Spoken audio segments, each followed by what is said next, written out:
première rotation qui est déployée avec l'utilisation de cet outil appelé Cerber. Nous avons la chance d'utiliser. On est au Sanzub, donc le Sanzub nous accueille pendant 2 semaines. Le but d'un militaire, c'est de répéter et de encore répéter, ce qu'on appelle ça le drill. C'est en ayant répété plein de manœuvres que au moment où on sera vraiment sous le stress, on pourra de nouveau l'appliquer de manière correcte et utile. La technologie Cerber est embarquée sur le soldat via le gilet de simulation. On va retrouver les différents capteurs qui permettent de recevoir les tirs laser de l'adversaire et de localiser le personnel dans le village de combat.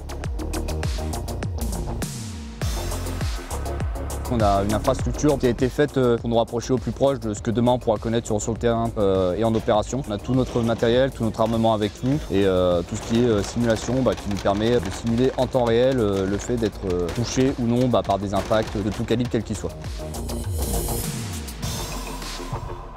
J'ai vu cette technologie évoluer au fil des années au travers de la mise à jour de cette salle Direx avec la mise en place d'un système central, outil qui est très utile pour la conduite et l'analyse des actions tactiques qui sont réalisées sur le terrain. En plus de ça, il y a eu l'équipement en moyen de simulation des bâtiments qui nous permettent la remontée de ces informations-là.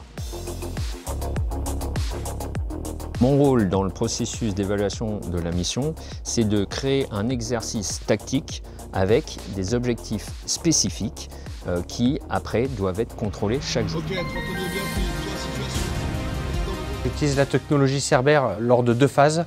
D'abord pendant la phase de conduite de l'action du sous-groupement tactique interarmes, puis pendant la phase de préparation de la 3 alpha.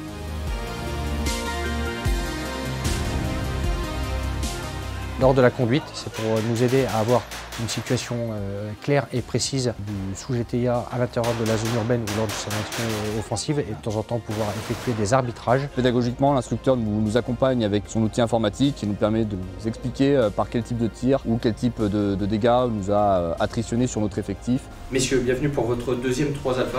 Pour la préparation de la 3 alpha et la 3 alpha, on cherche à faire ressortir l'application par les combattants des principes de la guerre, liberté d'action, économie des moyens, concentration des efforts. Lorsqu'on débriefe un petit peu du combat, ça permet de voir sur un plan général qu'est-ce qui a pêché sur la manœuvre. On pourra ensuite en déduire des rétextes et retravailler avec nos subordonnés directement les choses qui ne sont pas allées et continuer les choses qui allaient bien.